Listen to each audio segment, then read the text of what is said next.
Thank you, Mithun. Thank you so much. And I welcome the participants of World AI Show Mumbai to our panel discussion session.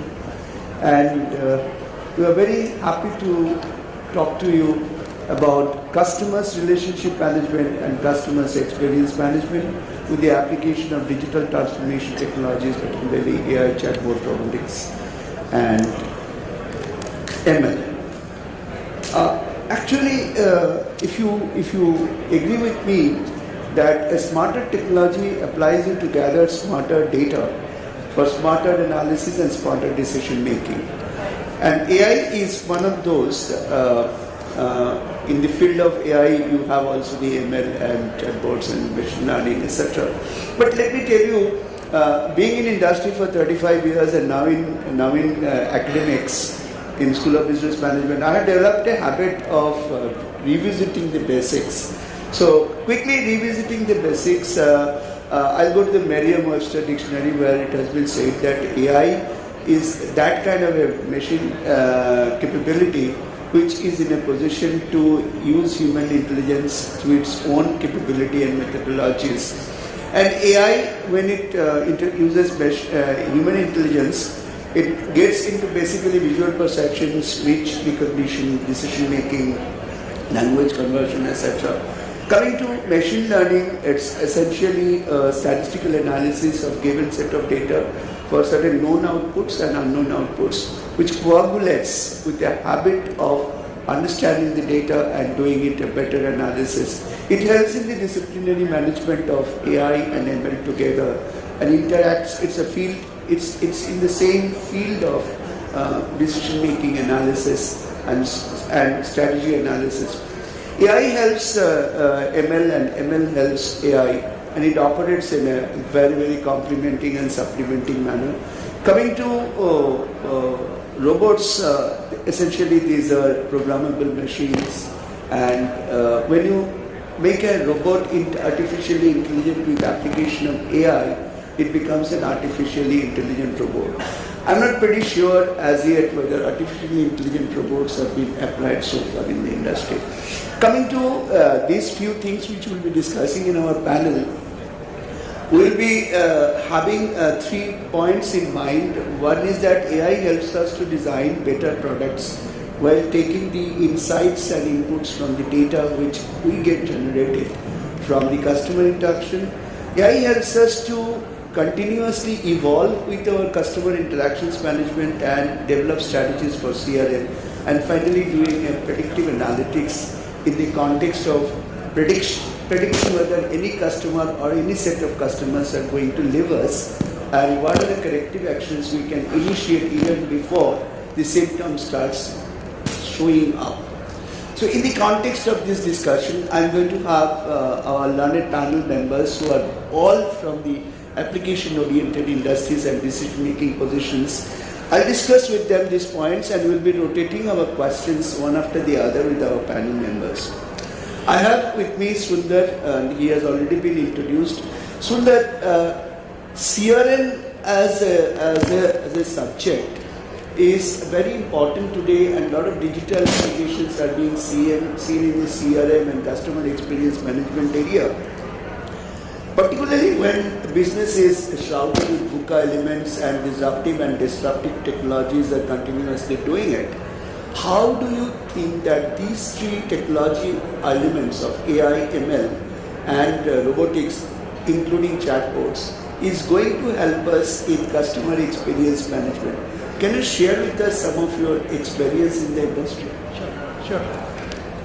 Super excited to be part of this interesting panel and to talk with a lovely audience like you. I'll talk about the automotive space, and in terms of, if you look at the automotive space today, the amount of disruption, it's more or less kind of a transformation that we are going through, and largely led by technology trends like autonomous car, connected cars, electrification, or sharing economy, what we traditionally call as ACEs. So these technologies are fundamentally changing the way, or fundamentally changing or disrupting the space. Now, in today's scenario, just being a best car manufacturer or a manufacturer who produces the best car is not going to help us differentiate in this landscape, in this competitive landscape. So what we are looking at is, if you look at the traditional automotive space and traditional customer experience journey in an automotive space, starting from the point where you consider to buy a car, to the point where you walk into a dealership, and to the point where you start converting to an owner. From an OEM perspective, when I say OEM as an automotive manufacturer, the OEMs largely in the past world, own the manufacturing of the product and maybe the marketing piece, but largely the whole sales and service relationships of what a customer wants, what a market wants, what kind of service is required, that was largely done by our dealerships. But what we have realized today is to be a true differentiator in the market, that's not going to be enough. What we have to do is we have to understand the market dynamics, understand our customers better. And what we are trying to do is, with the advent of all the advanced digital stacks like AI, ML, robotics, or conversational UI, what we are trying to do is optimize the customer journey, end-to-end customer journey. And if you can talk about a couple of use cases. If you look at car buying journey today, traditionally what we do is, in today's world, when a customer is looking to buy a car, they pretty much do their analysis of what is the right car for them, can they afford it, does the car model fits their requirements, before even they walk into a dealership. So what we're trying to do within Nissan are build products which will personalize this experience, this buying experience on the digital stack. For example, when a customer today visits our website, it's a personalized one-to-one experience that we provide them, rather than a flashy branded website which talks about generic marketing stuff. So what we do is we try to we have a personalization, ML-based personalization engine which understands the digital footprint of the customer when they walk into or when they come into our branded website. This is built on the intelligence that we gather based on what their past search history was, the YouTube videos that they served, the computer websites that they looked at, and based on this we are able to build a persona for the customer, and we are able to kind of do a targeted campaign or a targeted push for what the customer is actually looking at.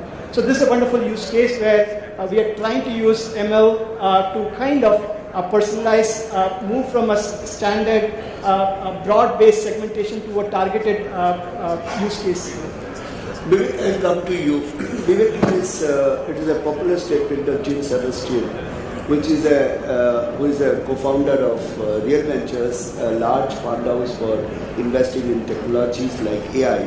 He has said that in next 5 to 10 years' time, all large industry space players will put AI in the heart of their business systems.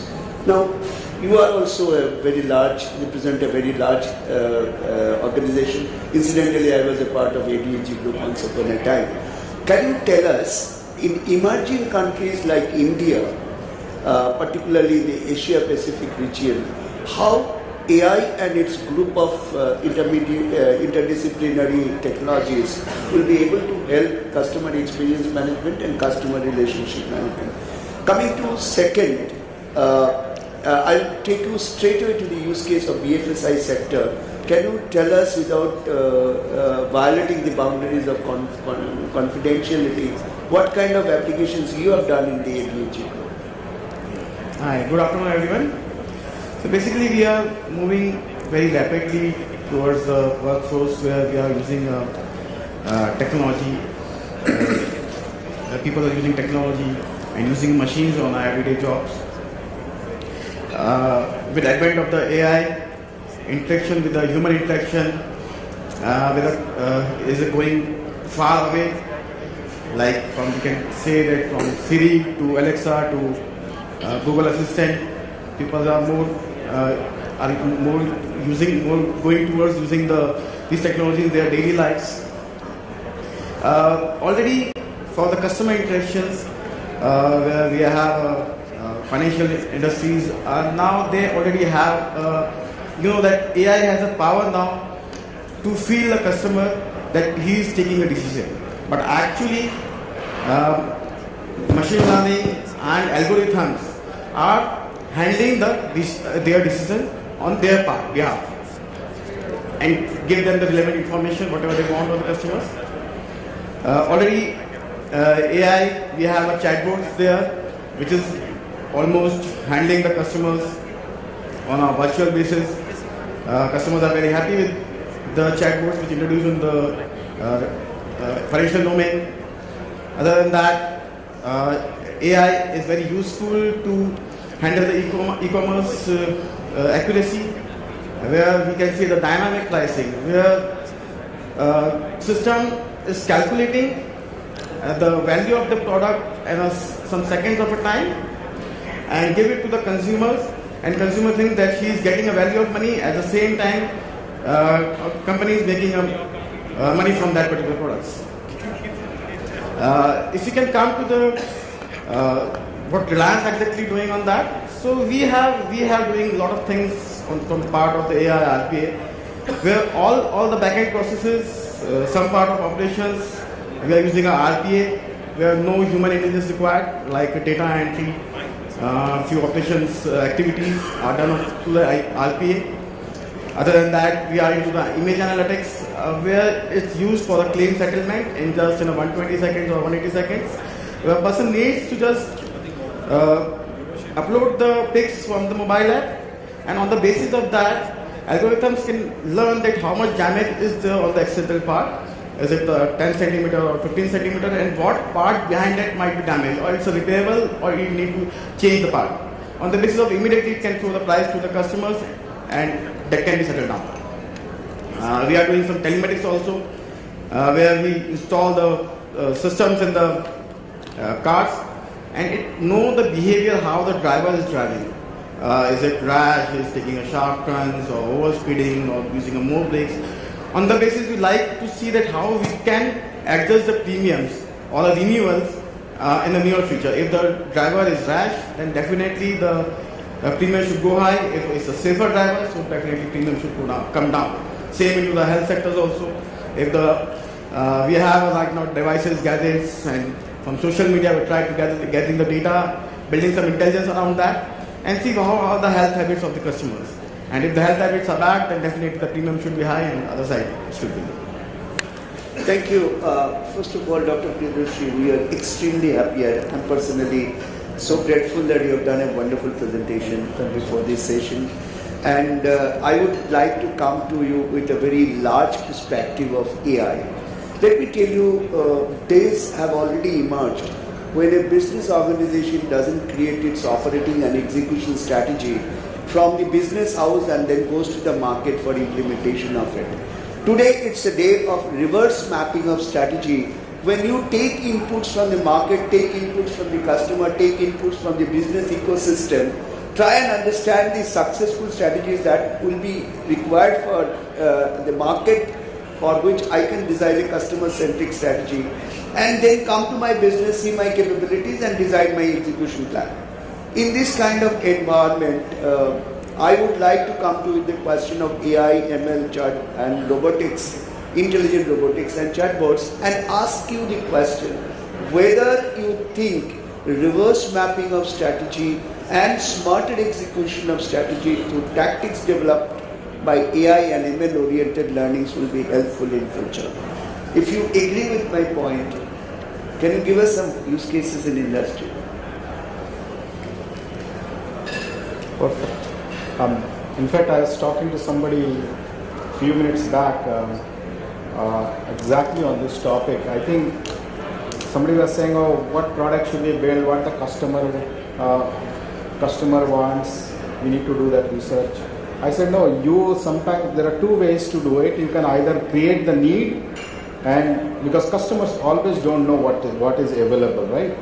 And so you figure out what my challenge is. So if you were to actually analyze the data that you have for the current products from different dimensions, then you will know what the gaps are, and then you create a product or modify the product or services according to it, and then automatically customers will come to you because that is a problem that they never communicated to you, right? For example, the two-wheeler scooters in India, if I asked, I don't know, there may be some two-wheeler companies here, How many skidding accidents happen in India? Right? That data, somebody has it. But maybe it's not complete, but statistically it's pretty significant. So if you can actually solve for that problem and implement sensor technology on the two-wheelers, for example, and then you create the market for it. So it's a new product. So your business strategy automatically changed. Yeah, I'll come to you with a very big question on this in a second. Right? But in some sense, yes, it is good to learn from the market by leveraging AI, because it's all data driven eventually. Because as somebody I think mentioned in the previous keynote or something, that reality is very different from what we have. And we can only learn of reality from the data. And the only way we can do it is by applying various applications of AI, whether it's voice recognition, whether it's sensor vibrational analysis, whether it's image recognition, whichever combination of things that you have to do for your own product and services, and then build a strategy for the business. In fact, a few years back, I used to say the big data is all about changing the business strategy, because you don't even know your business strategy 5 years from now, but the data will tell you what that business strategy should look like. That's very interesting. Right, and this has been proven. It's not that it's something came out of theoretical concept, but it's been proven in many industries. One of the examples, all of you are very familiar, is smartphones, for example, right? And especially the big company that expensive phones they sell, they created the demand and you guys buy it, correct? But if you actually look at the usage of it, the utility value of the device is even lower than what you had the dumb phones. But we still go because they created this aura around it that this is the product, without that you cannot live, right? But now, of course, in India, one thing is good, like there are so many different smartphones. So you have a much wider scope. And I think the need, we have to, eventually it's always, it's a customer size of one, eventually. All your marketing theory, all your CRM theories are failing, because today it's a customer size of one. Customer is supreme. Right. And it is a size of one. Customer segmentation, we have been doing customer segmentation for 40 years now. None of the models apply today, because each one of us want what we want. So we'll come to you on this in a big way, next question. And now I'll come to you, Deepu. After Dr. Priyadarshi approving that what we are teaching in the business school is the right thing, that you reverse map your strategy, Deepu, I'm coming to you with a very interesting question. There is a tendency in the world to see AI, ML, robotics and chatbots independently. But my research prompts me to say that unless and until there is a coordinated effort to appoint and apply them jointly, it will not be able to create the impact which it is expected to in terms of strategy mapping and implementation. Do you agree with my view, and do you see applications in your industry about this, particularly when we are talking about an industry which you represent as the BFI sector industry? Yeah. So firstly, while the terms may be used, interchangeably, let's understand the essence of it. The essence is basically that we deploy these technologies to mimic human decision-making behavior. That's the bottom line, because essentially you're creating something which can replicate human behavior, learn fast, and then just apply it consistently and at scale. Coming specifically to use cases, if you look at the value chain, and I'll talk about the insurance industry. If you talk about, let's say, the first point, which is sales. A lot of companies are, trying to move into what they call virtual advisors. Ultimately, it's a product where you need to understand it, and that is why you go to an agent. But if you can apply technology, whether you call it ML or whether you call it the chatbot, right? And if you have a virtual insurance advisor, who can take, advise you on the best product to buy, then eventually, this technology comes into play, and this will be available to you 24/7. There will be no attrition issues, there will be no mode swings, and as the person learns, the software learns, it will only appreciate over time, it will not depreciate over time. Secondly, if you look at data science or actuary, right? The actuary is the data scientist in the insurance business, right? It's a highly sought after role. People acquire expertise over years. Now, if this can be taught to a machine, and the machine can learn very rapidly, then industries will stop becoming people dependent. and then you can also apply it to multiple scenarios. Thirdly, when it comes to customer service, one, of course, you heard about chatbots, but then if you look at, let's say, voice bots, where a bot, can mimic a human being and then start talking, especially in our context, in multiple languages. Then over a period of time, you'll actually start to feel very, very comfortable, dealing with a machine, but having a human touch. The other is, which my colleague spoke about, which we call photogrammetry, which is where you empower a customer, that you don't have to file papers. You take images, send it to us, and then we can look at those images, check for fraudulent behavior, and then see if the claim can be made. This can be a fundamental transformation in the entire experience the customer has, and a machine can very rapidly learn. You feed it images, let's say typical human learning cycle could be 12 months.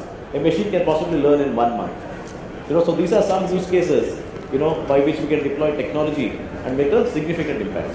Yeah, Sundar, I'll now come to you. The next round will be about 1.5 minutes and 2 minutes for the sake of time.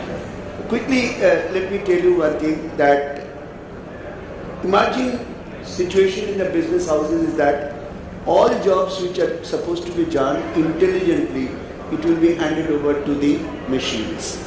And the professionals will be doing jobs which will be more on design thinking, innovation, exploration, and creative orientation. So there is a difference between intelligence orientation and creative orientation. How far do you agree that in the context of business management, there is a difference between creative orientation and intelligent orientation? How this scenario is emerging? And with this scenario emerging, are the applications of robotics, IoTs, and chatbots will be more artificially intelligent robots and chatbots, or you see that artificially intelligent robots are going to be late in the day? Because I am told that your refrigerators will soon order your vegetable to the bigbasket.com, not you. So what is your view about it? So it's an interesting argument, and a lot of research has been done on this. And if you look at it, both sides are committed. But my viewpoint, or the way I look at it, is in the near future, it's a combination of human intelligence and artificial intelligence that's going to make an impact, or that's the model for success. For example, if you look at autonomous cars in the automotive space, a lot of research has been done on autonomous cars, and a lot of trials have been done. But in the near future, what you would see is it's going to be a combination of a human intelligence and an artificial intelligence. For example, you will see driver assist technologies making a quicker entry, or there are several technologies that are still available in the market, which is going to make a quicker entry versus a totally fully autonomous level 5 autonomous car. I'll give you an example. If you're driving on a highway, there's a driving assist system called lane assist. It's going to help you. So while you're shifting lanes, and if there's a car in the blind spot, that is going to be an assistant which is going to tap on your shoulder and tell you, by the way, there's a car in the blind spot, be careful. So it's the use cases that you will see in the near term are going to be more a combination of human intelligence and machine intelligence. And that's how I think about it. Vivek, I now come to you again. You are in BFSI sector, and particularly people in the Oriental culture, they feel that service industry it has to be human oriented. I feel more comfortable to talk to a man than to a machine. Yet at the same time, you are thinking of designing your strategies and customer relationship management and experience management with AI and chatbots. Do you think that artificial intelligence and chatbots, etc., would be bring that human touch into this? Because from Sundar's discussion, we can find out the day artificial intelligence is going to replace human intelligence, that's the day of human civilization. Bringing that argument, perhaps whether it is right or wrong, besides the point, I want to ask you, is human intervention, human touch still needed? If it is needed, how the managers will do a perfect mix of these two, human touch versus machine touch and artificial intelligence? Yeah, so exactly nowadays, if you can see the data, 80% of the business processes in India will use the data by 2020. And when we are capturing a lot of data from a chatbots and other IoT devices, the volume becomes very big. In fact, I can say we are right now, the world have 16 gigabytes of data, and going forward in the next 5 years, we have 44 gigabytes of data. I don't know how many zeros there are in the gigabytes. Still, human touch, definitely human touch is required there, because still we are struggling to detect the emotions. And when the customer's personal touch required to build a relationship between the customers and the organizations. Human touch, when we say emotional touch, might be sometimes all customers have different moods, different sentiments, and when they're talking to on a chatbots, might they get frustrated if they are not getting proper answers. So definitely, it's not that AI, it's like that AI and human have to work together with a hand in hand. So that's what is coming up repeatedly. Exactly. And machines can't replace human creativity.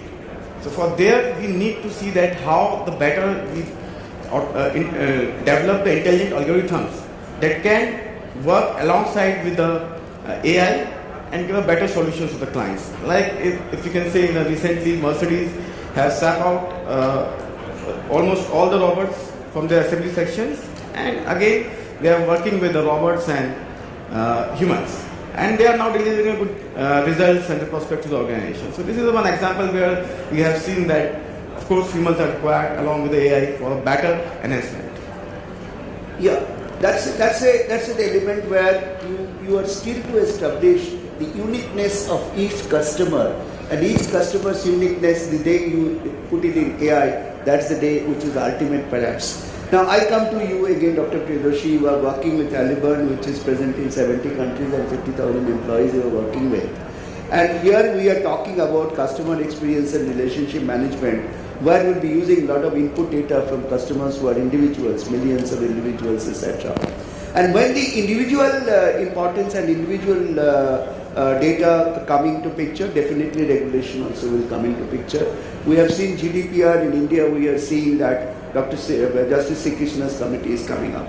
Now, in your journey so far in the artificial intelligence space and in the data science space, have you seen the kind of regulations which are being demanded for the cryptocurrency area and blockchain area?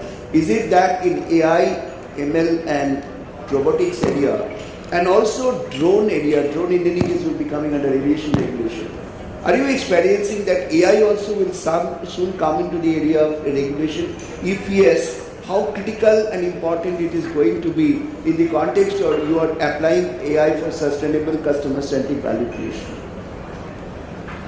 Yeah, I think regulations will play a significant role because depending on the industry, of course, right? The cryptocurrency is one area, complete insurance is another area. They are not going to go anywhere. But the good thing about AI solutions is that the solutions that create the problem, they also provide a solution to manage the regulation. So if we actually implement our AI solutions to solve the customer side of it, but we can build AI solutions to manage the regulatory affairs as well.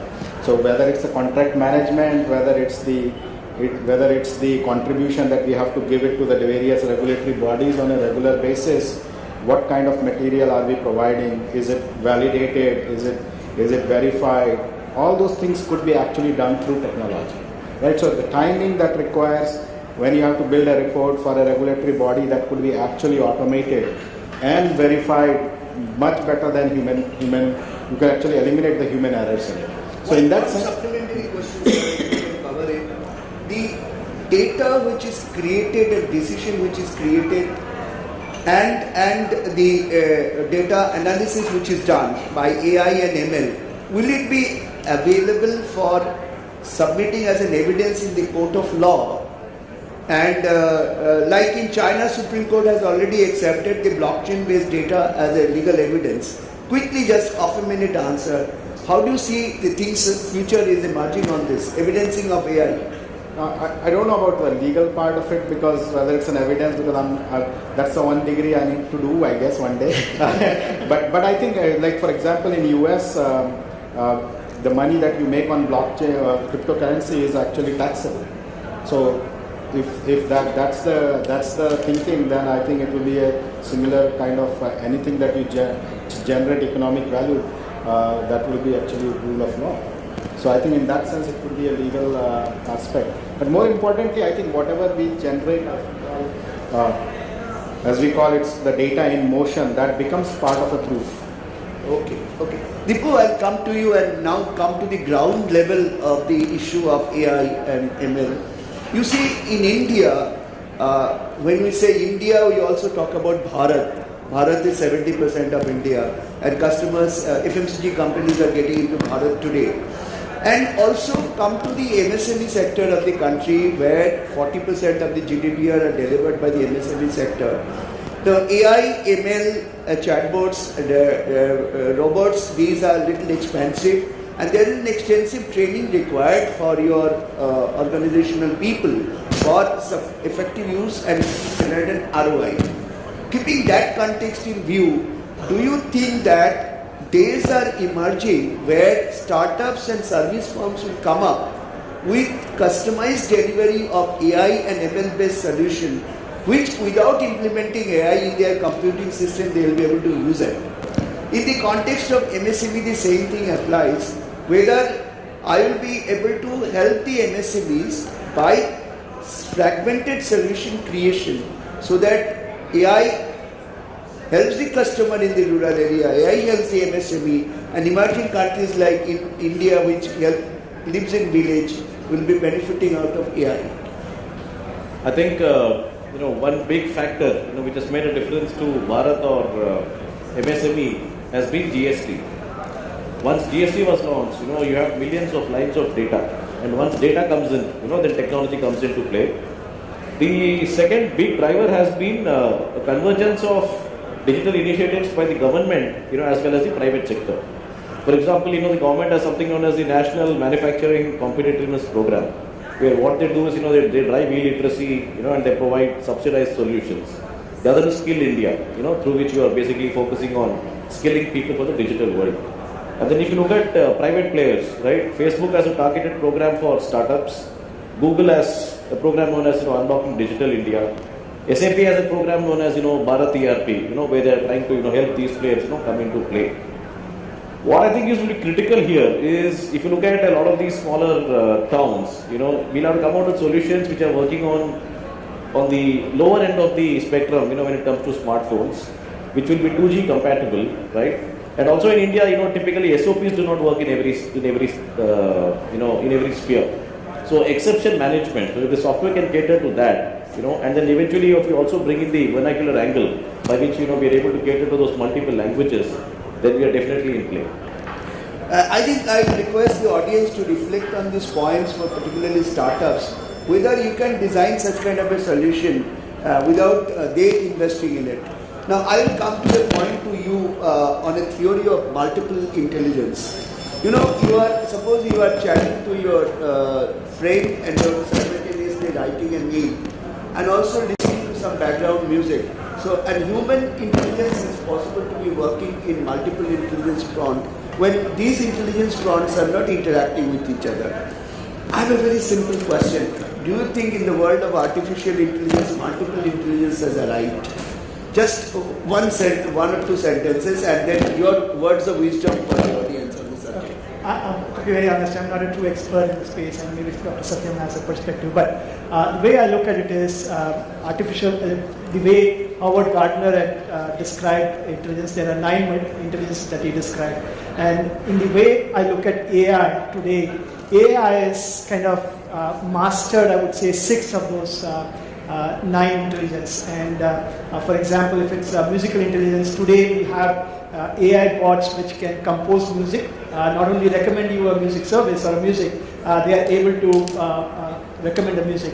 The 3 barriers that AI is yet to master is, one is what we call as existential intelligence, intelligence to teach, and the third is the intrapersonal intelligence. These are the 3 barriers that AI is not broken today, and that's going to come in.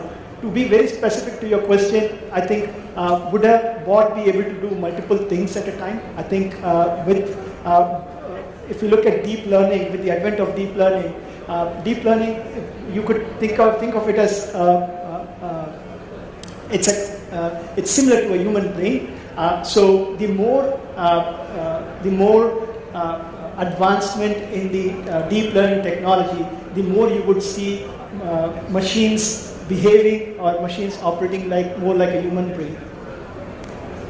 Okay, Vivek, I'll come to you with the last question.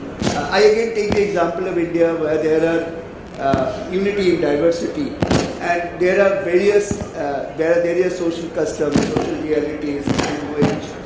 So there will be definitely a huge element of multivariate analysis requirement, huge element of disparate data, and data scientists ahead. You are representing an industry where you are touching the life of almost everybody who has got a little bit of money to insure. Of data scientists in this multivariate analysis. So basically, going forward, it's not about the data scientists. We need a domain experts also on that. They have also things like a data scientist and suggest what exactly going on domain and how to regularize the things on the basis of their SME knowledges. We need to build, we are getting a lot of data from all the devices, gadgets.